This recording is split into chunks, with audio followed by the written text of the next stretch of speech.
The Andes form a wall of stone and ice along the western edge of South America, stretching unbroken for thousands of miles. In the range's central spine, where Chile and Argentina meet, the peaks rise above 20,000 feet. The air is thin. Snow falls year-round above certain elevations. Between ridges lie glacial valleys where no roads exist, no settlements, no trails.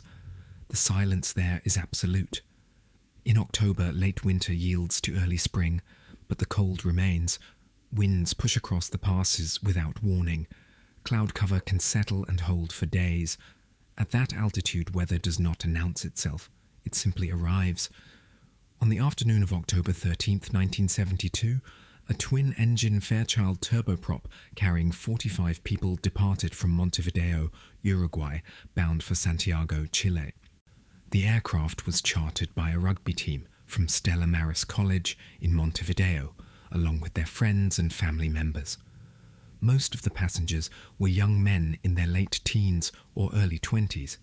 They were travelling to play a match. The flight path required crossing the Andes. Weather over the mountains that day was poor. Visibility was low.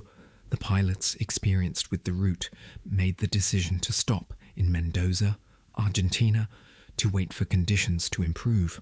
The passengers spent the night there. The next afternoon, the crew determined the weather had cleared enough to proceed. The flight resumed on October 13th.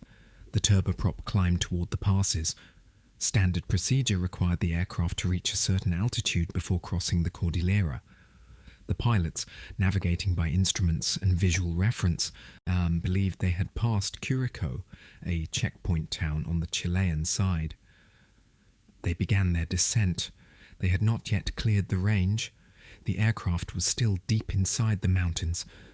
At approximately 3:30 in the afternoon, the plane struck a ridge. The right wing sheared off. Seconds later, the left wing tore away. The tail section separated.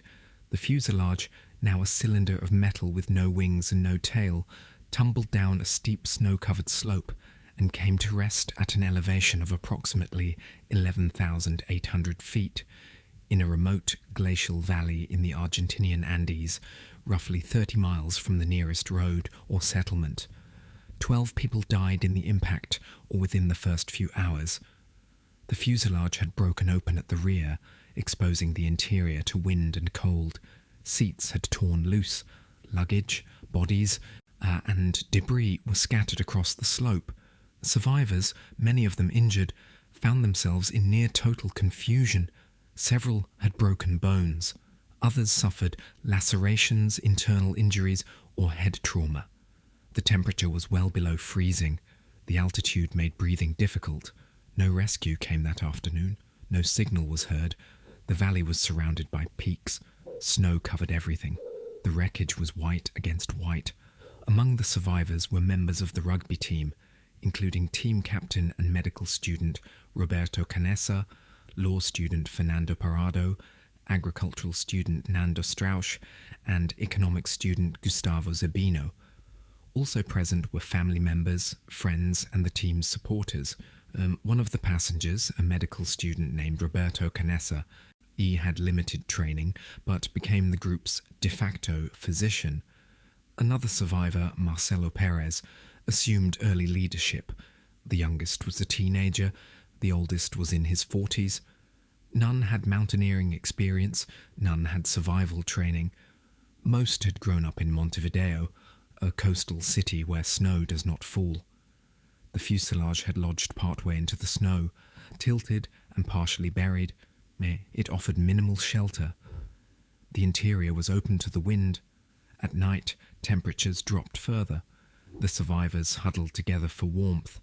They used seat cushions as insulation. Suitcases and clothing were repurposed as bedding or windbreaks. The wreckage contained almost no food. A small amount of chocolate, a few bottles of wine, some snacks intended for the flight. These were found and rationed immediately. There was no stove, and no matches initially, no cooking equipment. Water could be obtained by melting snow, but this required body heat or exposure to sun, both of which were scarce. Search aircraft began passing overhead within the first few days. The survivors attempted to signal them. They spread luggage and fabric on the snow to create contrast. They waved and shouted. The fuselage, however, was painted white. The wings, which might have provided colour contrast, were gone.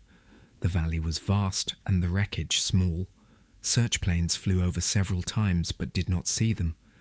On the 8th day, a survivor using a small transistor radio picked up a news broadcast. The search had been called off. Authorities had concluded that the aircraft had likely crashed into a lake or ravine where recovery was impossible. No further flights would be sent. The passengers listened to this announcement together. No one spoke for some time afterward. The group now understood that rescue would not come.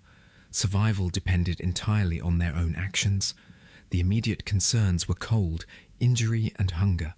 Several of the injured died within the first week, unable to recover in the conditions. Bodies were moved outside the fuselage and buried in the snow. The psychological weight of these losses was profound, but there was little room for prolonged mourning. The living had to organize. A council formed. Decisions were made collectively, though certain individuals took on specific roles. Canessa and Zerbino handled medical care. Others managed rationing, water production, and shelter maintenance. The daily routine became structured. In the mornings, snow was gathered and placed on metal sheets in the sun to melt. This process was slow. Dehydration was a constant threat. Afternoons were spent reinforcing the fuselage, repairing tears in the walls, and insulating gaps with luggage and fabric. At night, the group pressed together in rows, sharing body heat. Sleep was difficult. The cold was relentless. Food remained the central crisis. The small supplies from the plane were gone within days. There were no animals in the valley. No plants grew at that altitude. The group discussed options.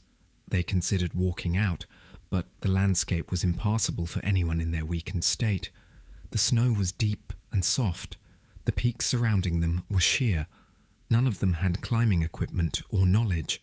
The idea of sending a small expedition was raised, but it was clear that such a journey would require strength and supplies they did not possess. The only organic material available was the bodies of the dead, preserved in the snow outside the fuselage. The group confronted this reality slowly. Conversations were quiet and careful. Religious objections were raised. Moral boundaries were debated. Some of the survivors were deeply Catholic.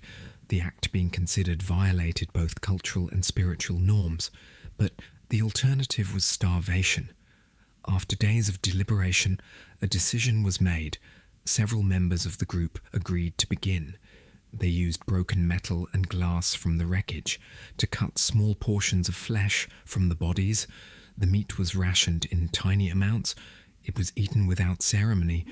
No one spoke during these meals.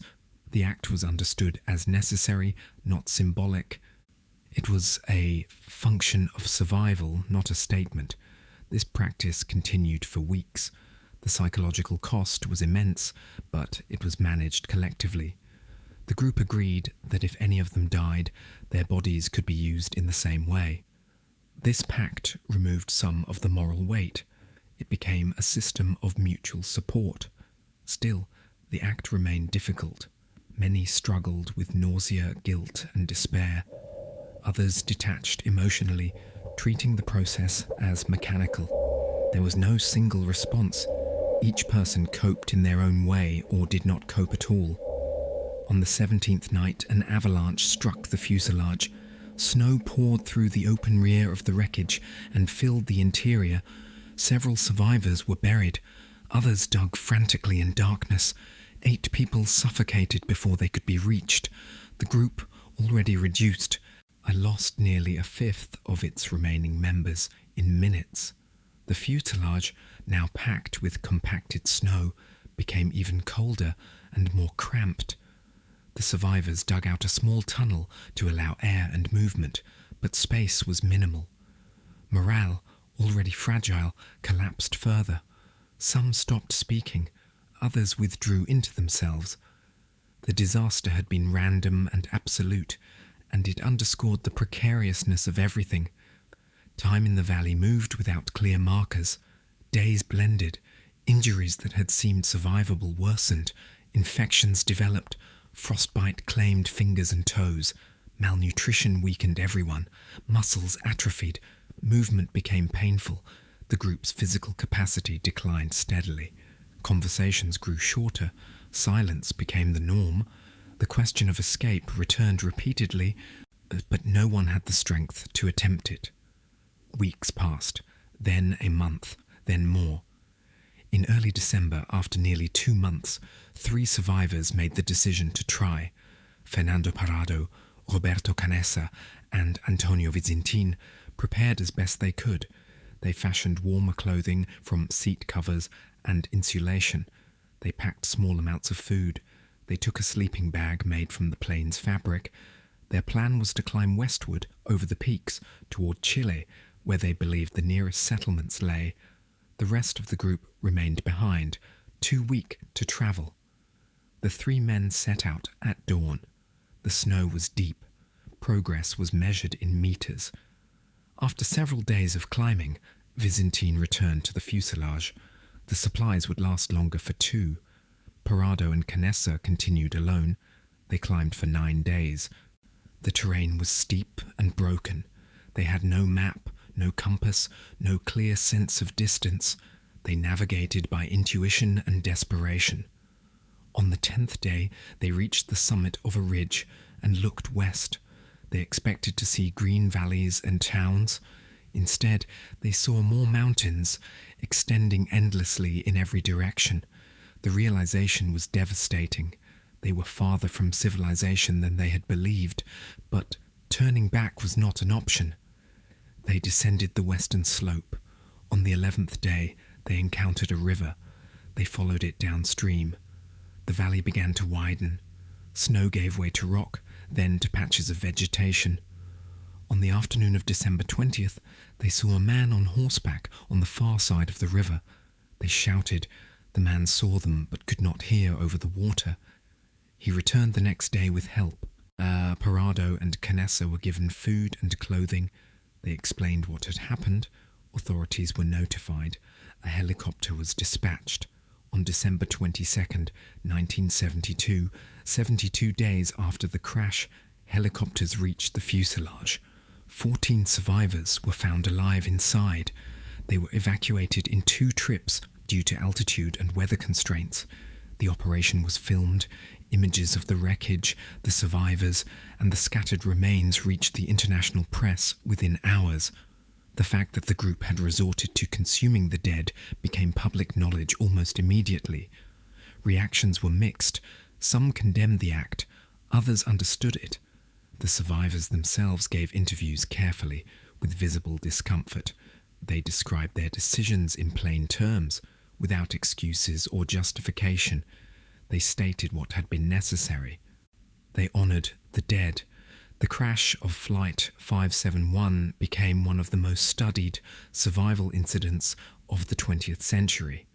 It raised questions about the limits of human endurance, the ethics of extreme circumstances, and the psychological mechanisms that allow people to continue functioning when all structure has collapsed. The survivors returned to Uruguay. Most resumed their lives. Several became doctors, engineers, and public speakers. They remained in contact with each other. They visited the crash site years later, placing a cross on the mountain. They wrote books. They participated in documentaries. But none of them described the experience as transformative in a redemptive sense. They described it as something that happened, something they endured, something that took pieces of them that did not grow back. The Andes remain as they were. The valley where the fuselage came to rest is still remote, still silent, still covered in snow for most of the year. Wreckage fragments remain embedded in the ice. The wind has not changed. The cold has not lessened. What happened there in 1972 is now part of the historical record, studied in survival courses, referenced in medical literature, discussed in ethics seminars, but the mountain does not remember. It holds no meaning.